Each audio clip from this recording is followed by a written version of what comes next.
Never thought a simple family dinner would become the night that changed everything I knew about my family.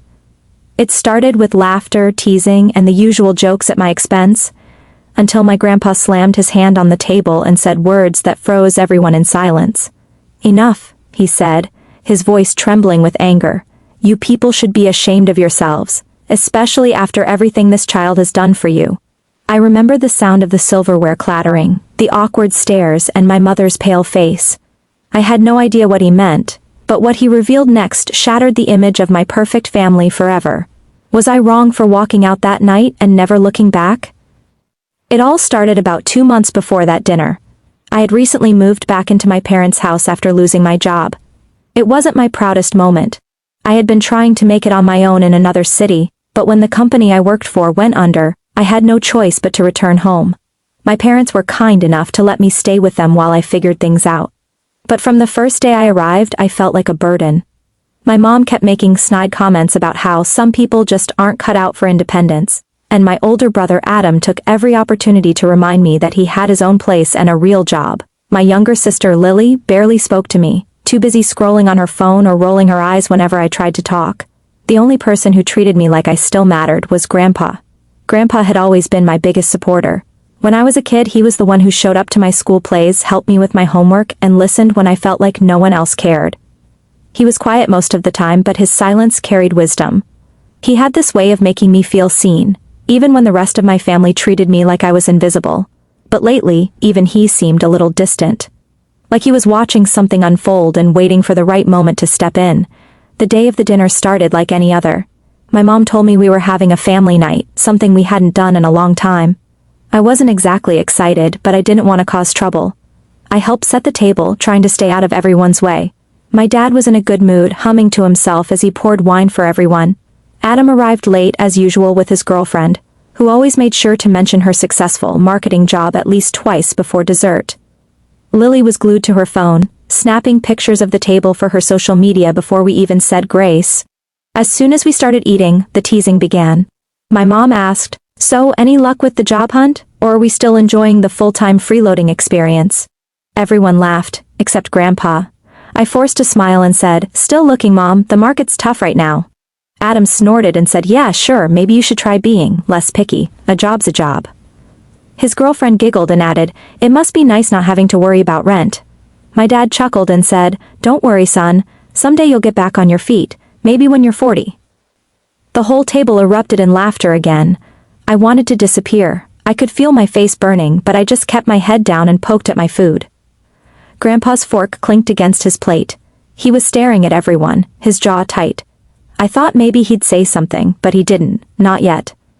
The mockery continued through dinner. When I mentioned applying for a few positions, Adam smirked and said, "Let me guess. Part-time barista or content creator?" Even Lily joined in, saying, "Oh, maybe you can be my assistant. I could use someone to carry my bags." I tried to laugh it off, but it hurt. The final straw came when Mom poured more wine and said, "You know, Grandpa, it's such a relief that at least your other grandchildren are making you proud." She gestured at Adam and Lily like they were trophies. Grandpa put down his fork and said quietly, "Proud? That's funny, because the one person at this table I'm truly proud of is the one you're mocking." The room went silent. My mom blinked, confused. "Dad, what are you talking about?" she asked. Grandpa leaned back, his eyes sharp. "I think it's time they knew," he said, looking directly at me.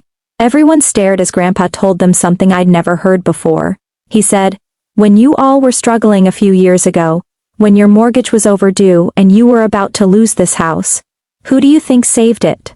My dad frowned. "We worked hard to keep this home, Dad." Grandpa shook his head.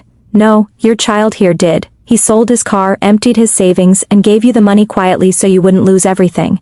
And how did you repay him? By mocking him every chance you get." I froze. I didn't even know he knew about that. I had given them the money in secret years ago. My parents had been going through a rough time, and I didn't want them to feel embarrassed. I had told the bank to transfer it anonymously. The look on my mom's face was priceless. Shock, guilt, confusion. My dad turned red, mumbling something like, "That can't be true." But Grandpa didn't let up. "It is true," he said firmly. "I know because I helped him arrange it. I told him not to, but he insisted. He said, 'They're my family. I can't let them lose their home. And this is how you repay him?'" The silence was unbearable. Adam looked down, his smug grin gone. Lily had tears in her eyes. My mom covered her mouth, whispering, "I had no idea." Grandpa wasn't done. He looked at Adam and said, "And you, how dare you laugh at your brother when you took his help last year to pay off your credit card debt? Or did you forget that little loan you never paid back?" Adam's face went pale. "I hadn't told anyone about that either." "You told me not to say anything," I stammered. Grandpa nodded. "I told you not to because I thought maybe one day they'd realize on their own how much you've done for them. But clearly they never would." "So that's the situation I was in," I said to the viewers if this were a video. "Imagine sitting at a table full of people who spent years mocking you, only to find out you were the one holding them together behind the scenes. What would you do in my place? Would you forgive them or would you walk away? Comment below what you'd do, I really want to know." After Grandpa's speech, no one touched their food. My mom excused herself to the kitchen, crying softly. My dad sat in silence, staring at his plate. Adam muttered an apology under his breath, and Lily came over to hug me, saying she was sorry for how she treated me. I appreciated it, but something inside me had changed. For years, I'd tried to earn their approval, to prove I was worth their respect. But that night I realized I didn't need it anymore. When dinner ended, Grandpa patted my shoulder and said, "You don't owe them anything, remember that."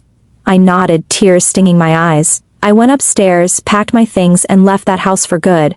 I got a small apartment the following week, started freelancing again, and slowly rebuilt my life on my own terms. It wasn't easy, but it felt honest. I wasn't doing it to prove anything to anyone, just for myself. A few weeks later, I got a letter in the mail. It was from Grandpa. Inside was a short note that said, "Proud of you, always. Never let their ignorance dim your worth." There was also a check for a small amount of money, nothing huge, but enough to help me get by for a while. I called to thank him, but my mom picked up the phone. She said Grandpa had moved into a retirement home nearby. I visited him that weekend, and we sat together for hours talking about life, family, and forgiveness. He told me he didn't regret speaking up that night, even if it caused tension. Sometimes, he said, the truth has to hurt before it heals. Months passed before I heard from my parents again. My mom called one day, crying. She said they'd been reflecting on everything and wanted to make things right. I didn't know what to say.